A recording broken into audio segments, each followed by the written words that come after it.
All right. I'm going to get started in about a minute. Hello again.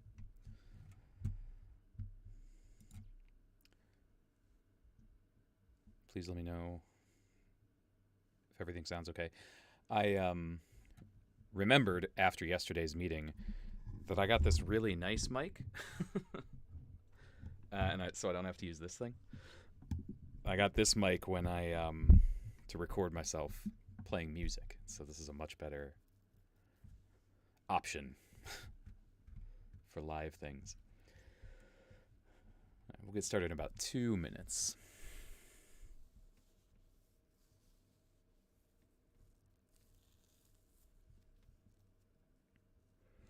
Uh-oh, spoiler at the bottom.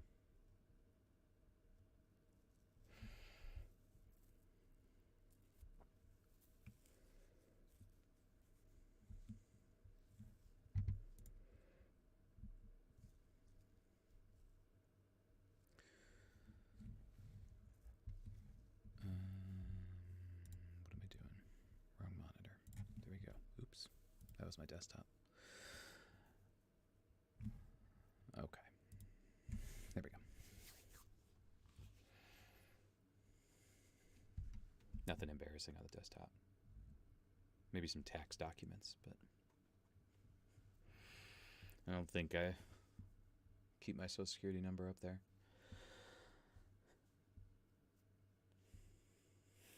All right, so welcome back. Today I'm going to keep talking about the object tracker. I started talking about the object tracker yesterday, so just a reminder of what we were talking about yesterday. If you go to, let me put it in the chat real quick, go.osu.edu/object tracker. It's also in the description of the video.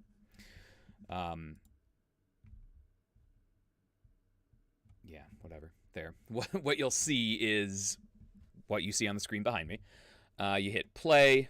There's a little play button in the upper left, and this is the interface for the object tracker. So what we did yesterday was talked all about how to analyze this video, right? So what we did was we want to track the location of this orange basketball. So what we want to do is choose what color we want to tell the program that the basketball is. It's a little bit more red than that. There we go. And what color is the background? It's black's close enough. And there we go. That's the object tracker now recognizes these pixels as being part of the basketball. And so then we hit track my object, and what this object tracker is going to do is it's going to track the location of this basketball. This pink dot here represents the center of mass of the basketball, what the program sees as the center of mass. And it goes all the way through to the very end, and then it downloads a data file as a data.csv. So a CSV file is comma separated value. Any reasonable spreadsheet program can understand that. We'll load it as a spreadsheet. So here is that spreadsheet of data. All right, so what we're going to do today is I forgot I'm not using this mic. What we're going to do today is we're going to do a couple activities. We're going to look at the activities that we have and just see what kind of stuff, what kind of data activities you can do with this information we've just found here. So we've got 3 activities. The first one is this activity 1. I just put the link to that in the chat. This activity is something you can give to your students, which kind of outlines all the features of the object tracker. So this is everything I went through yesterday. And we've got a nice video that goes through all these things too. So there's a video of me talking about it from yesterday, or there's another video on our channel. One of the students, Ricky at Ohio State, recorded an instructional video for us. So this just goes through all the features that I talked about yesterday, right? The nice, what could go wrong is you see the object here, but here the program thinks that this shadow in the background is also part of the object. So that's the idea there. So then at the bottom, there's a link to part 2. And this is where we really get into the different activities that we have. So one of the ideas, and yeah, whatever. I'll bring that up later. One of the ideas that we had was thinking about, okay, this is a good opportunity for students to learn how to plot something, right? We have insert a chart. Let me highlight the data. Let's look at the plot of x coordinate versus time. Not very fun, but we'll do that. Why am I highlighting everything? Let's just highlight the columns. And they'll recommend a scatter plot for it. Okay, there's the scatter plot. And then one of the nice, what our activity does is it walks the students through how to read, how to read this plot, but also how to present the data. Because one of the big things that we like to focus on is presenting data in a nice way. Chris talked about that on the second day, I think, when it was like good plots versus bad plots. You know, this plot here is good, except for whatever happened here at the beginning. So one of the things you can ask your students about is what went wrong here? What is going on here, right? Actually, even before you make this chart, one of the things you can ask your students is, what do you think the chart's going to look like, right? What do you think the data for the X position of this basketball is going to look like? And here we go. And then you can ask your students what went wrong at the beginning. Well, that comes down to understanding how the object tracker works. At the beginning, we had some time data, but we didn't have any X coordinate data, right? Because the object tracker, doesn't see the basketball when it's outside this green rectangle, right? So, yeah, there's that's why this plot gives us this kind of flatness at the beginning. It doesn't see that. So then the question is, how do we deal with this? How do we turn this into a plot that's more useful? And what am I doing? Not chart area. All right, whatever. Select data. There we go. What you do is you remove it's already auto-selecting this. We want to remove, the bad data over here. So maybe one way to do it would be, well, let's just delete these rows from our data. Now if we go down to the bottom, now it looks a little bit better, right? We've deleted the bad part of the data, the misunderstood part of the data. If you look, there's this weird flatness happening here at the beginning. It's a nice linear graph throughout most of this, but at the beginning, it's a little bit, non-linear. It's kind of bent at the beginning. So what happened there? Well, that's something you can ask your students, see if they can come up with a reason to understand what's going on. The reason for that, spoiler, is that at the very beginning of this measurement, when the ball is entering the frame, it only sees, the object tracker only sees a few pixels. Fruit fly in my face. The object tracker only sees like a few pixels of the object. It doesn't see the entire basketball as it's entering this green frame. So the center of mass is going to be different. If you think about the center of mass for like a semicircle is different than the center of mass for the full circle. So you're going to get like a little bit of, I want to say lag, but that's not the right word. But you get a little bit of lag on the data because it's seeing like a slice of the ball and then a half the ball and 3/4 of the ball, and that whole time I missed it. And that whole time it's calculating where the center of mass is, but it's not actually the center of mass of the ball. It's the center of mass of what the object tracker can see, right? So that's why we get this weird little data here at the beginning. So then one thing you can do with your students is you can say, okay, let's go through and see at what point is this ball fully in frame. Well, it looks like here would be a good guess. And I would guess it's fully in frame there. And if you look at the lower right-hand corner here, that tells you what frame number it is. It's the 57th frame. So we go back to our data, go back up to the beginning, 57th frame, well, that would be the 58th row, right? 57th frame, because row 1 is the column label. The 58th row here corresponds to the 57th frame of our picture, of our animation. So if I just remove this data, now we've removed the messy data, the incorrect data from our measurement, and all of a sudden we have a nice linear, a linear graph here, a nice straight line. And of course, it's not perfect. You get a little bit of variation here, and that just comes with the territory when we're using, kind of basic code to create this, a basic color distance calculation that I talked about yesterday. But it's not bad. Does a really good job. It's as linear as you can hope data to be, for the most part. And then, we if you go back to the activity, what do? You fit a trend line, right? And we have separate instructions here. How do you fit a trend line to data? Well, you create the scatter plot. How do you fit the trend line? You go over to this. You click on the Chart Elements button right here, and you say, I want a trend line. Bing. And, I want, you get your options, not exponential. Linear forecast, that's interesting. But I want a linear trend line. And it's there, you just can't see it because it's behind,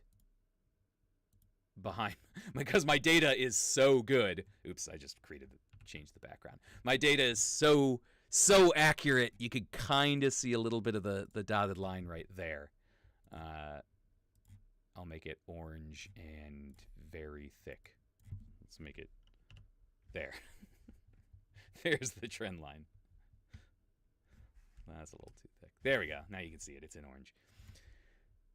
So now, we can fit a trend line to the data. You can get the equation for that trend line, all that good stuff. Display equation on chart. There's the equation.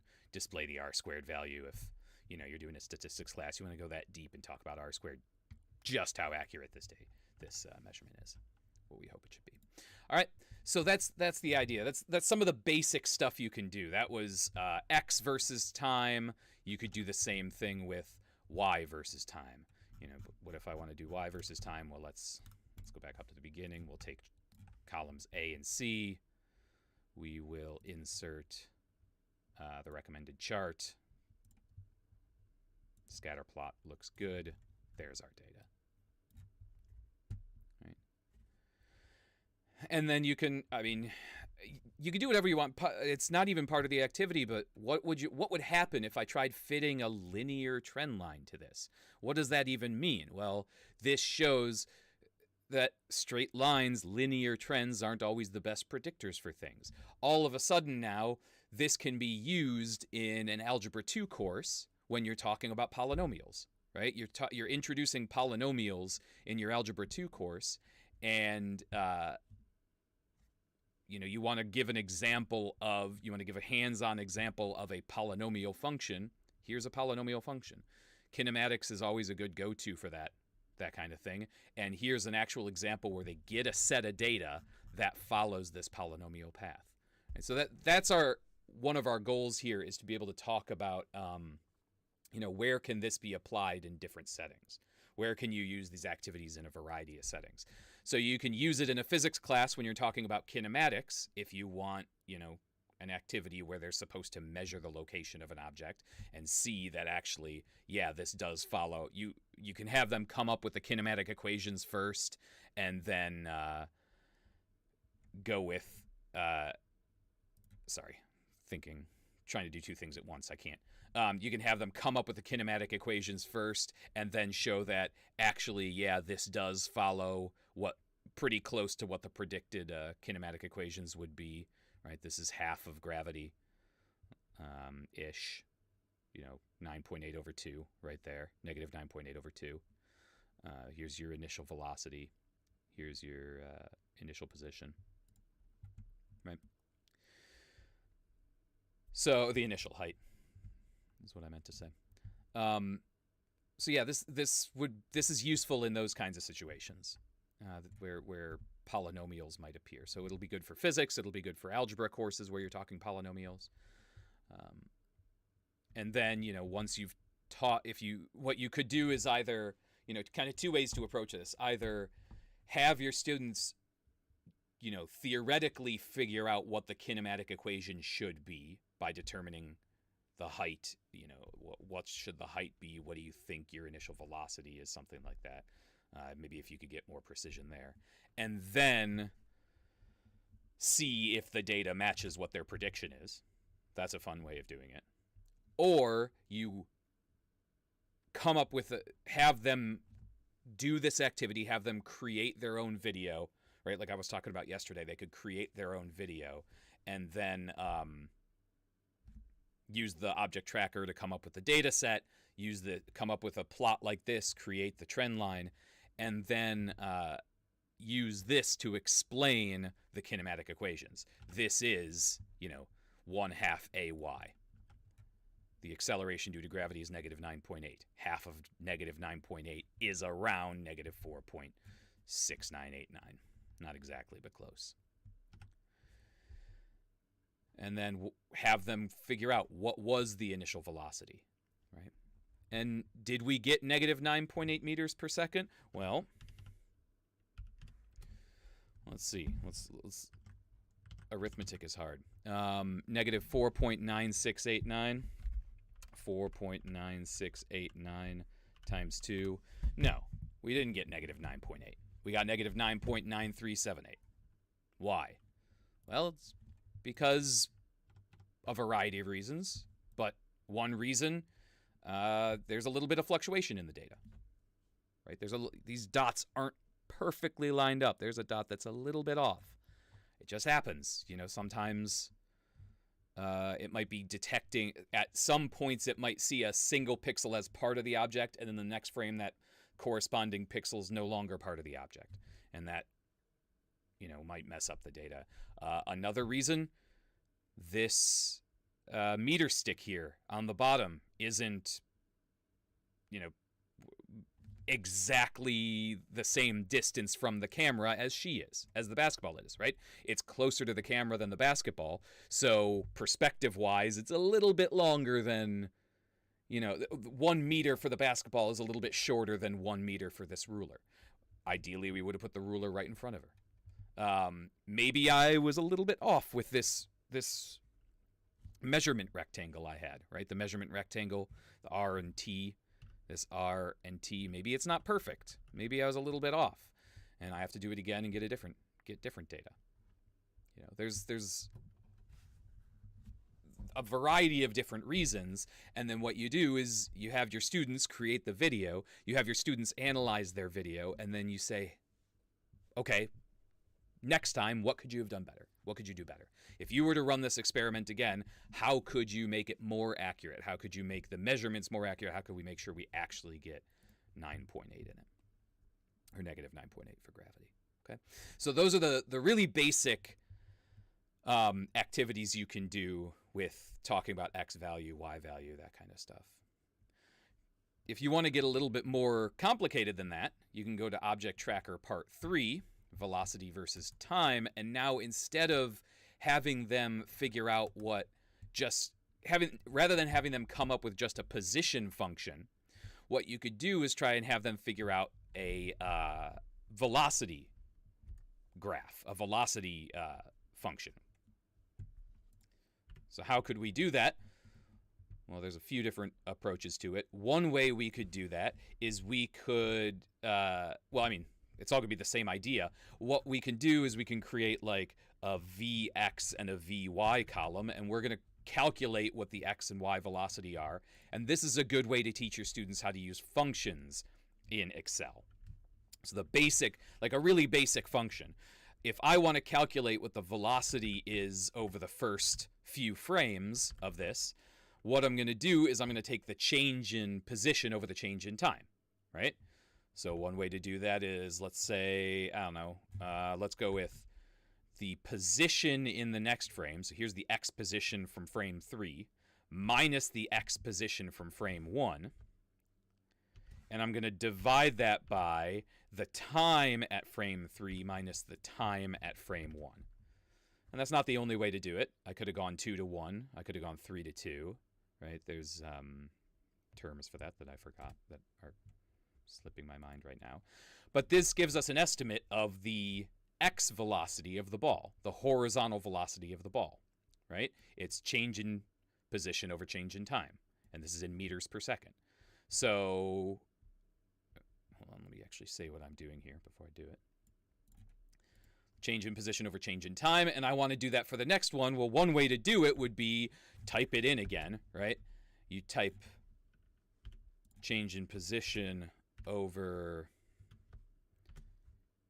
change in time. That's one way to do it. Or this is an opportunity to teach your students about the autofill feature.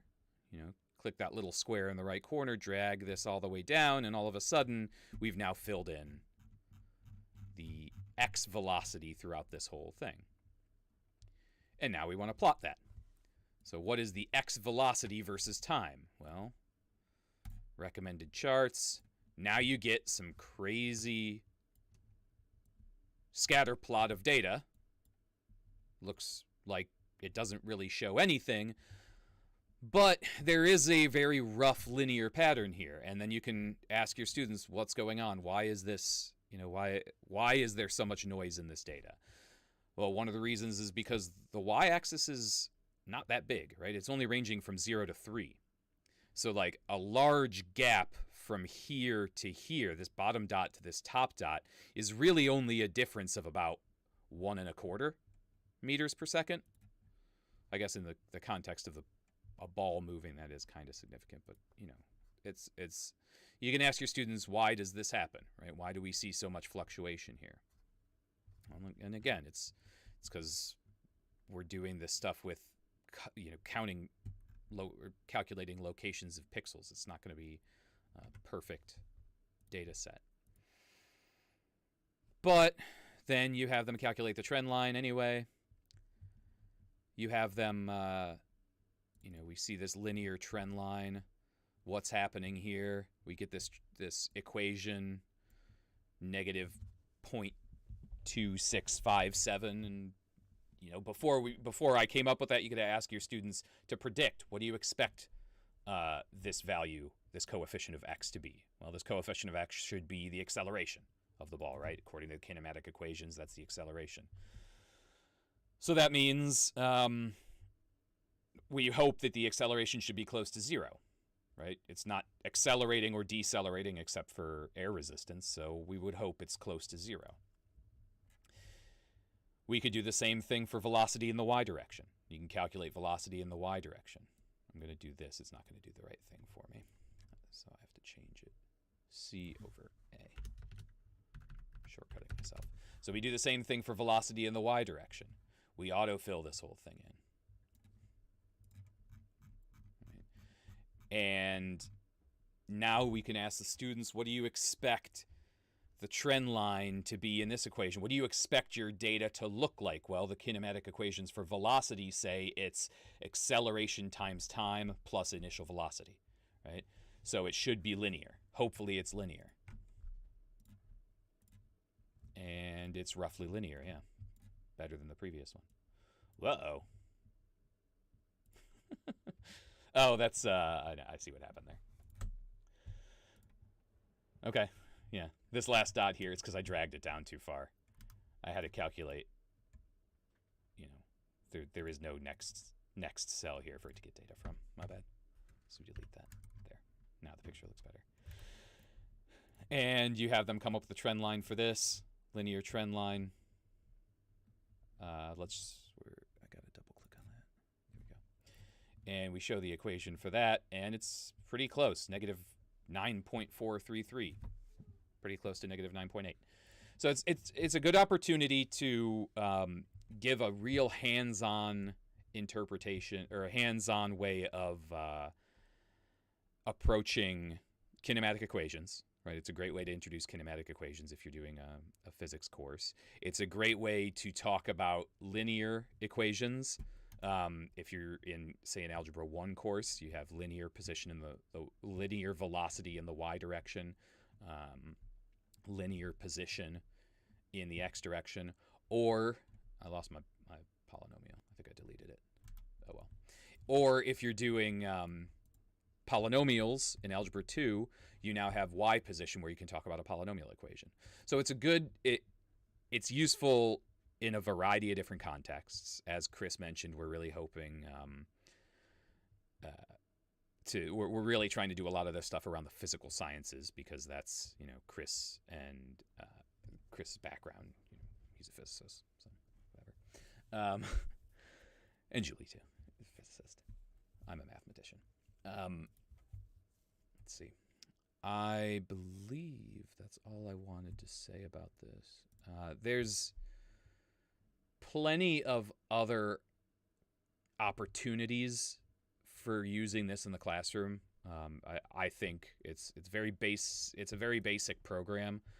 So if anyone wants to, this code is available. It's on.